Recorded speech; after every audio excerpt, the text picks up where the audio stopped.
C'est le moment de passer au numéro 2 du podium, le cube d'argent. Le cube d'argent de la meilleure diminution des consommations d'énergie. Et c'est M. Paul Bonnet-Blanc qui va remettre ce prix. Donc, M. Bonnet-Blanc est le chef de projet efficacité énergétique à la Direction générale de l'énergie et du climat au ministère de la Transition énergétique. Et c'est l'occasion de rappeler que si Cubes fournit des outils et propose un accompagnement aux candidats, c'est grâce au dispositif de certificat d'économie d'énergie qui a été mis en place par le ministère. Merci. Bonjour à toutes et à tous. Je suis là depuis à peu près une petite heure et je suis très heureux d'entendre en fait chacune et chacun d'entre vous donner plein d'exemples et c'est très vivifiant.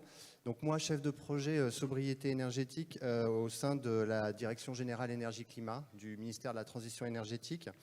Je fais partie d'une petite équipe ministérielle qui axe donc son travail sur la sobriété et l'efficacité énergétique. Nous travaillons aussi également étroitement avec l'IFPEP sur différents sujets dont celui-ci. Vous dire aussi que nous avons un peu le rôle de surveiller les capteurs nationaux, les compteurs nationaux, pardon, d'électricité, de gaz et de carburant. Voilà, donc au niveau national. Et vous dire aussi que ce que vous faites, vous contribuez à la sobriété et aussi donc l'ensemble des gestionnaires à des travaux sur l'efficacité énergétique qui sont quand même 2 des 4 piliers de la politique énergétique en France. Et elles sont, et particulièrement la dernière année, puis cette année aussi, elles contribuent très efficacement à l'atténuation du changement climatique, à la réduction des émissions à gaz à effet de serre au niveau national. Voilà, toutes les composantes de la société française travaillent depuis longtemps, mais particulièrement depuis 1 an, à réduire nos consommations d'énergie via la sobriété. Et donc les concours Cube, et particulièrement le concours Cube École, contribuent tout particulièrement. Donc je suis sensible à la dynamique collective et pédagogique que cela entraîne. Enfin, nous sommes sensibles au niveau du ministère. Et la sobriété énergétique est parée de vertus et de co-bénéfices. Je voulais simplement l'évoquer ici. C'est entre autres la lutte contre la pollution lumineuse et aussi la sédentarité, surtout dans ces actions sur le transport et la mobilité. Je terminerai par dire que la ministre de la Transition énergétique a fait une communication au Conseil des ministres le 15 novembre, assez importante pour ouvrir un peu, au-delà du lancement du plan de sobriété, ce que pourrait être la sobriété dans les prochains mois et les prochaines années. Elle a articulé sa communication en 3 points. D'abord, la sobriété énergétique est nécessaire à l'atteinte de nos objectifs climatiques. Et ça, on le constate sur le terrain. Deuxièmement, le gouvernement s'est mobilisé pour inscrire la sobriété dans le quotidien des grands acteurs économiques et des Français, mais des Français et donc de vous tous. Et c'est aussi un petit peu nouveau, faire de la France un exemple de la sobriété à l'international. Et donc, je vous remercie encore une fois parce que vous êtes aussi, tous, vous contribuez en fait quelque part au rayonnement de la France parce qu'il faut savoir qu'en fait en Europe, on est un peu seul à maintenir ces objectifs de sobriété sur cette année. Voilà, donc le plan de sobriété énergétique, depuis 1 an, il a donné des résultats et vous y avez largement contribué quand on voit vos scores. Et je suis donc très heureux de remettre ce cube d'argent. Voilà. Et j'appelle donc l'équipe du collège David Niepce et également, je crois, la cellule énergétique du département de Saône-et-Loire.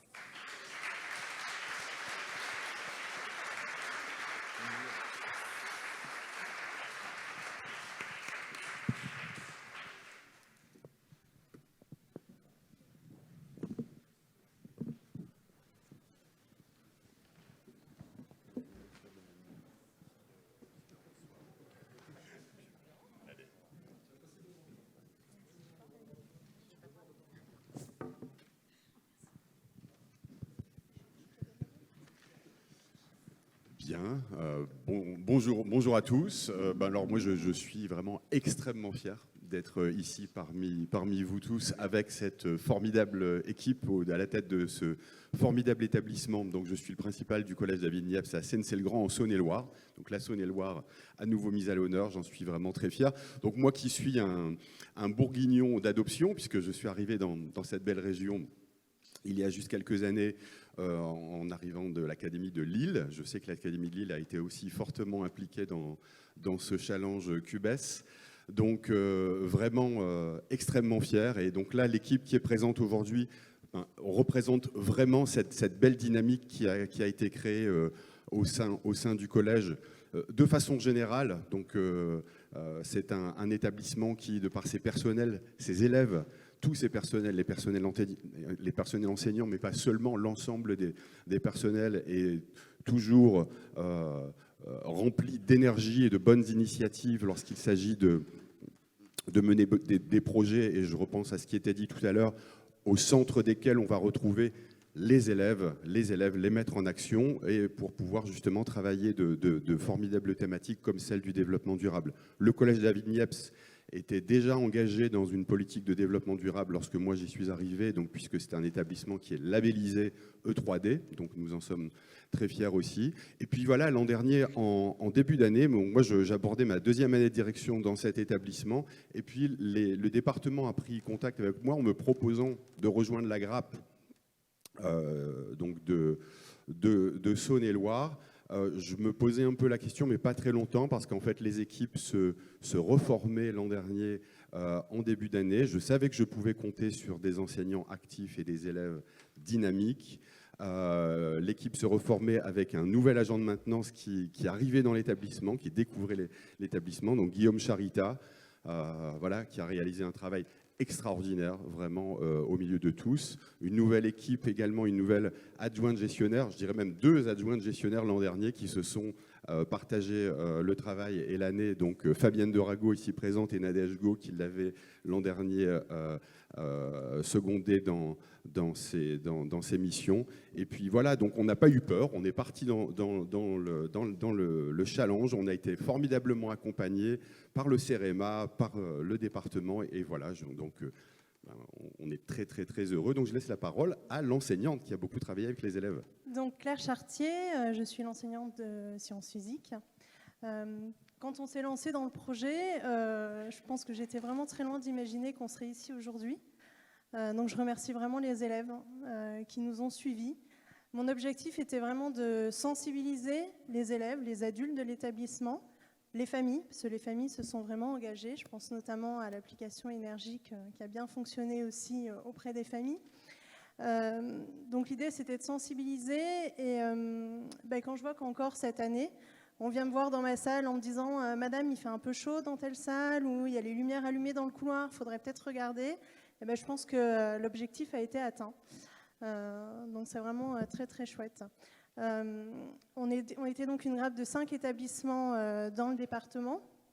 Donc le collège Chêne Rouge qui a été également récompensé. J'ai une pensée pour les autres établissements, notamment le collège de Pierre de Bresse, qui était également nommé. Ce projet nous a soudés aussi entre établissements et c'est certain, je pense qu'on continuera à travailler ensemble sur cette thématique. Du moins, on se l'est dit à la dernière réunion et je pense que ça sera le cas.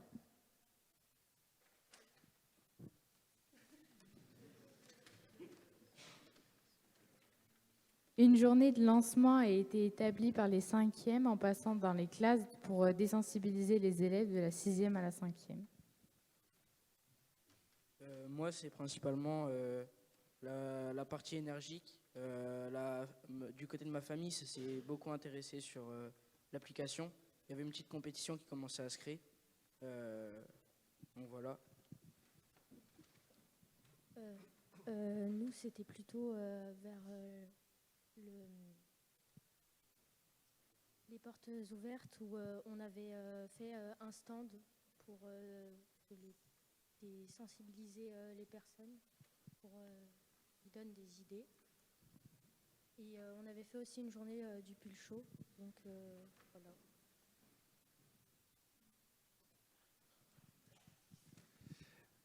En tout cas, je vais juste dire moi un petit mot pour conclure et encore une fois de plus féliciter au nom du président Dracari et de Mathilde Chalumeau, vice-présidente en charge des collèges, ce deuxième prix. La Saône-et-Loire, effectivement, a participé à hauteur de 5 collèges. Vous l'avez cité, je vous en remercie, le collège Pierrevaux, effectivement, qui faisait partie aussi des lauréats. Saluer également aussi les 2 participations du collège de Tournu en bagatelle et de Monceau en syntaxe, qui aussi ont participé. Malheureusement, n'ont pas pu concourir et obtenir un trophée. Et profiter effectivement de ce prix pour le président, lorsqu'il a effectivement pris connaissance des résultats, a bien évidemment été très fier de la participation des équipes pédagogiques, des collèges, mais a surtout été très fier aussi de la participation des agents. 482 agents qui ont participé effectivement à ces concours. Et par l'intermédiaire de M. Charita, je voudrais qu'il s'avance un petit peu, parce qu'il est un petit peu timide, je voudrais en fait saluer au nom du président. Le président souhaiterait saluer tout l'engagement et le travail qui est fait dans les collèges des 482 agents. Encore un grand merci pour votre investissement, pour votre professionnalisme, pour faire ce lien, puisque effectivement il y a les collèges, il y a les services, mais il y a aussi les agents qui font ce lien et qui font en sorte que les établissements soient des lieux de bien-être. Donc encore un grand merci, un grand bravo à tous les agents des collèges. Et M. Charita, pour vous, encore un merci pour ce prix-là. Voilà.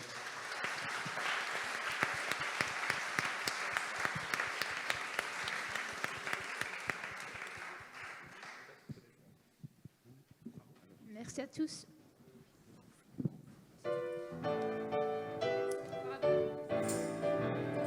Go tell it on the mountains, over the hills and everywhere.